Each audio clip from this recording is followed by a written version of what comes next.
This is the Pirates POSTCAST, your instant game reaction for the Pittsburgh Pirates. Part of the Locked On Podcast Network, your team every day. Welcome to the Pirates POSTCAST on the Locked On Podcast Network. I'm Ryan Alexander of the North Shore 9.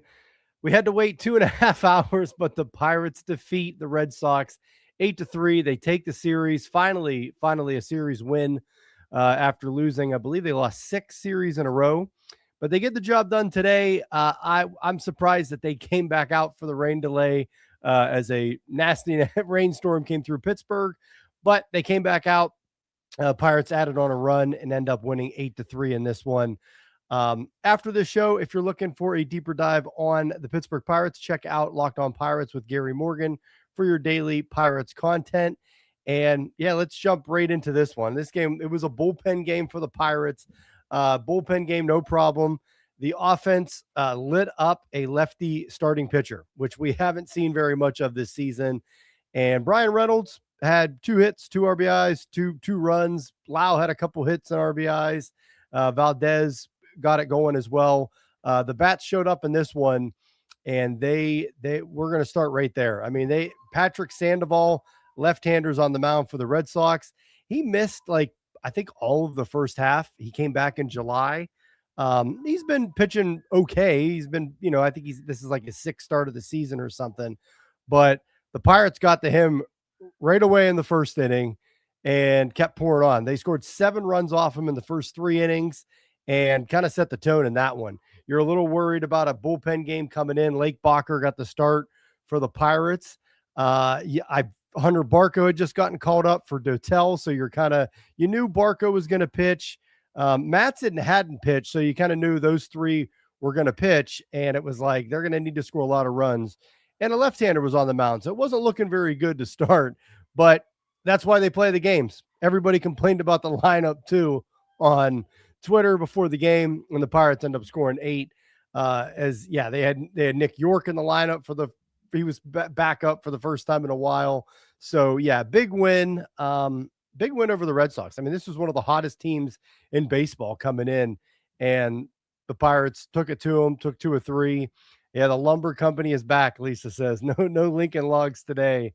And Robert says, yeah, nice to beat a really good Sox team. And they've been hot. So they didn't look at today. That's for sure. The Pirates were rolling, but yeah, they get things started off. I wanted to start in that first inning with the bats. Esmeralyn Valdez, we know what he can do against a lefty. He went into a bit of a cold spell recently, but he doubles starting with 1 out. Bryan Reynolds came up, RBI double. So he had back-to-back 1-out doubles, scores a run. Brandon Lowe comes up against the lefty. There was a ton of right-handers in the lineup, the Pirates, but Lowe was in there. Doesn't really play or hit against lefties, but RBI single for him makes it 2-0. And they go into the 3rd inning and they keep pouring it on. Triolo, he started because of a lefty was on. He singles, Valdez doubles. Good to see Valdez hitting the ball again. He really went into a cold spell, but you're expecting that for a rookie. I mean, he was so hot to start, but it's kind of nice to see him work through that and then come back out and still hitting. So Valdez is on second. Bryan Reynolds comes up, huge RBI single, makes it 3-0.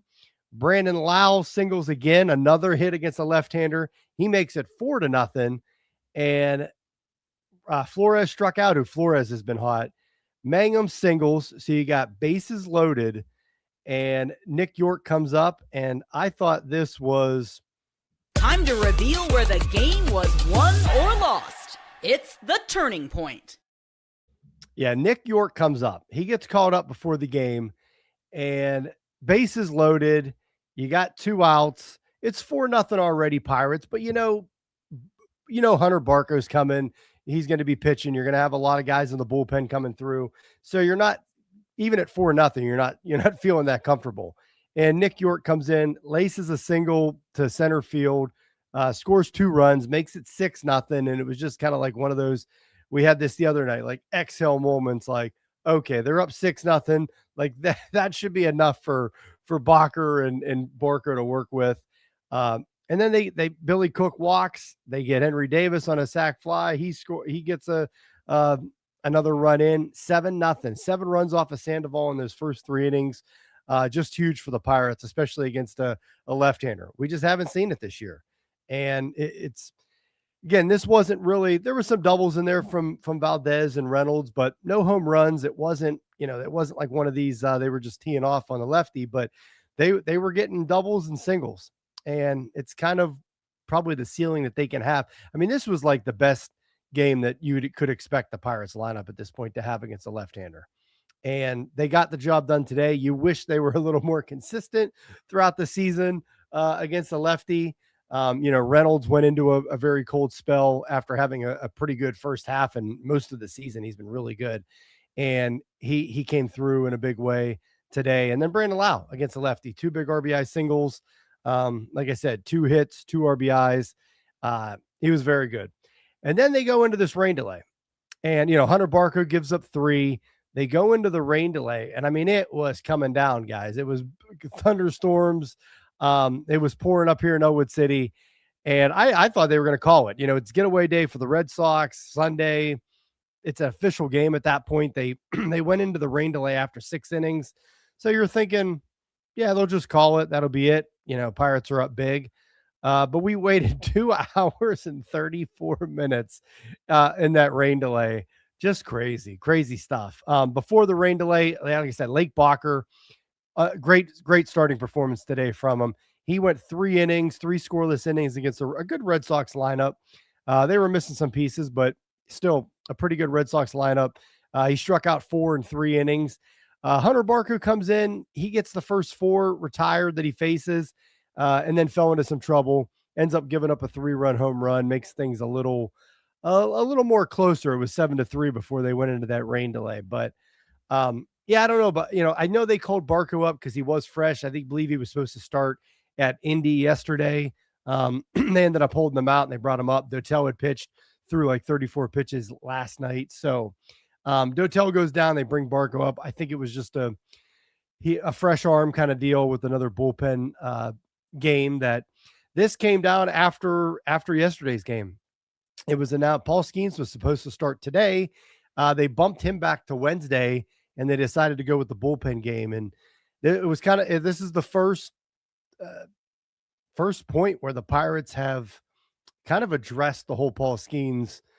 Does he have a tired arm? Is it a dead arm? Is he hurt? They basically they backed him up and they said they wanted to give him a couple more days to recover from his last start and rest. So I don't know, guys. You see velo, drops in velo, then you start seeing, laboring through 4 and 5 inning outings. And now they are going to kind of pitch him, skip a start almost.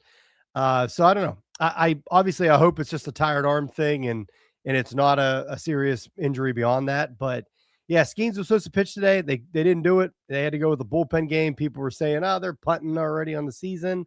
But I mean, at this point, the way Skeens is pitching, if you throw out Skeens in this game and he goes 5 innings and gives up a couple runs, I mean, is it really helping you to win too? I mean, it's one of those, he hasn't been pitching well. So yeah, I like that they finally backed him up. I probably would have missed another start or two and let him rest 10 days or shut him down for a week or two. But he'll pitch Wednesday. I'll actually be at the game Wednesday, so that's kind of interesting. That'll be cool. And but yeah, they go with the bullpen game. They call Barco up. And once again, he struggles. He looked good for a couple at bats, 4 at bats, and then started getting into some trouble, gives up the home run. And thankfully the Pirates offense were able to put up some 7-8 runs tonight and put that away. So when we come back, we will talk about what happened after that 2 hour and 34-minute rain delay in this one.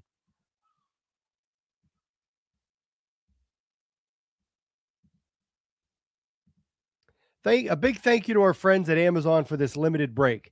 This back-to-school season, spend less on your kids with Amazon.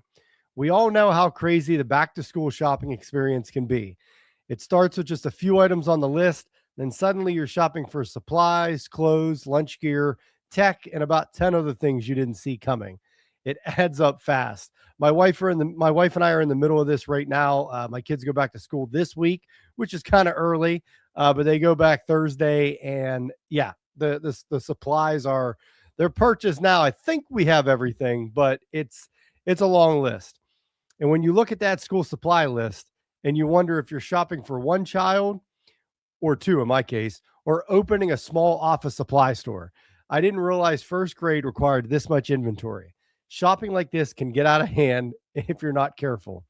And when the school says your child needs a calculator, headphones, tablet for class, and somehow you're buying another one before the semester is halfway over, since when did kids need so much tech for third grade? So remember, with Amazon's low back-to-school prices, just spend less on your kids, because every dollar you don't spend on them is a dollar you haven't spent on them. Shop back to school with Amazon and spend less on your kids.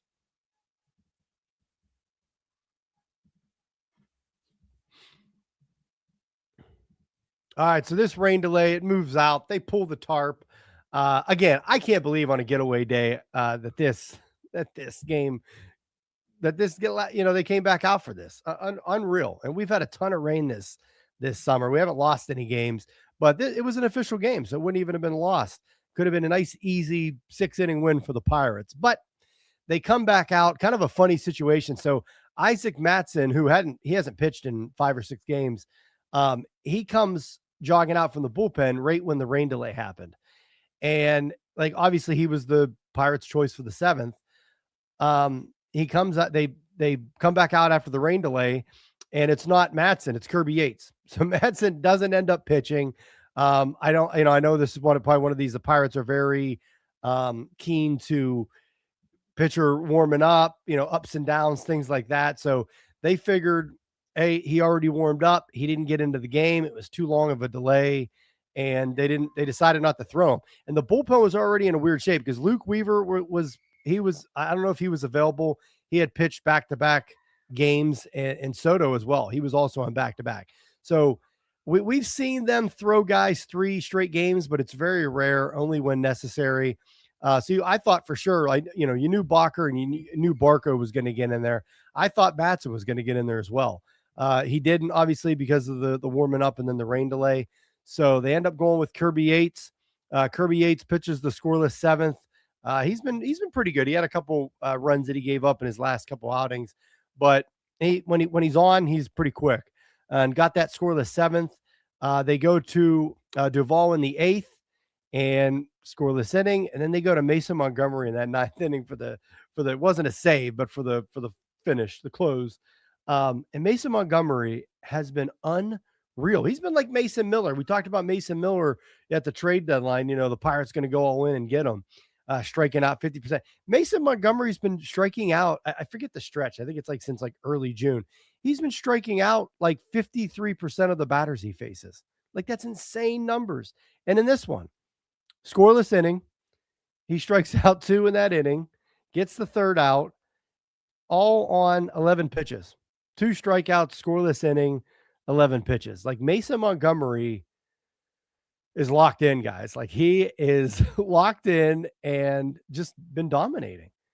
And it's, you have Luke Weaver, who you picked up. You control him next year. You control Duvall next year as well. And Mason Montgomery coming on, he's controllable as well. You kind of have a makings of a pretty good back of the end bullpen out of nowhere. We kind of knew when they picked up, Montgomery, that he had the stuff. He hadn't really put it all together. But he has it in middle of this season. He has put it all together. And you have a lefty coming out of the bullpen, throwing 100 and whatnot. I can imagine standing in there, especially if you're a left-hander or a right-hander, standing in there and facing that. So yeah, he's been unbelievable. And again, it wasn't a save opportunity today.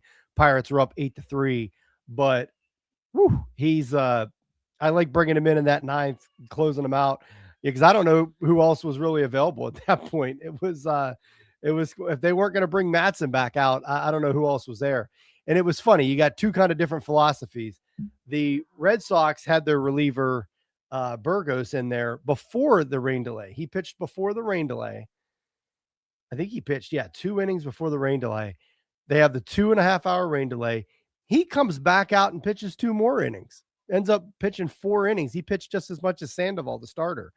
So that's crazy. Like right there, like Red Sox must not care about it, or they really didn't care about going to the rest of their bullpen. So I thought that was interesting.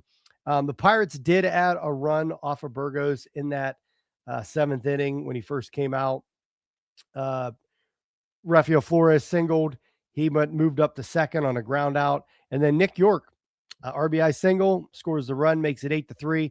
Pretty good game for Nick York today. His first game back from the minors. 2 for 4, 3 RBIs. Like we'll take that at third base, and somebody that can field over there at third. And as I mentioned earlier, Valdez 2 hits, Reynolds 2 hits, Lowe had 2 hits, and Lowe and Reynolds both drove in 2. Henry Davis got 1 RBI on that sac fly. Good all-around day for the Pirates. 11 hits. Again, no home runs. They had the 3 doubles. Valdez had 2 doubles. Just good all-around game for the Pirates. And they take the series. They're still 4 games under 500 or whatever it is. So I'm not going to say they're back. They get above 500 and then we'll talk. As Robert here, let's just finish strong. Like that's what I'm looking for at this point. Finish strong. I want to see what Valdez does over this last month and a half. I want to see what Bubba and Ashcraft do over the last month and a half, and Skeens to that. Like if they're not going to shut down Skeens for the rest of the season, then you want to see him finish strong and not continue to tail off. And you wonder going into the offseason, the whole offseason, we got to wonder what's wrong with Paul Skeens. So hopefully, he can back up. But that's what I'm looking for right now. If they get some wins, start stacking some wins and play themselves back into it, even better. But I'm not going to bank on that or get too excited about it yet. So, but that's the show. We will be back tomorrow. The Pirates do not have an off day tomorrow. They stay at home. The Tigers come into town. So we will be back after tomorrow's game, and appreciate everyone listening and tuning in on the Locked On Podcast Network, your team every day. And we will see you tomorrow. Peace.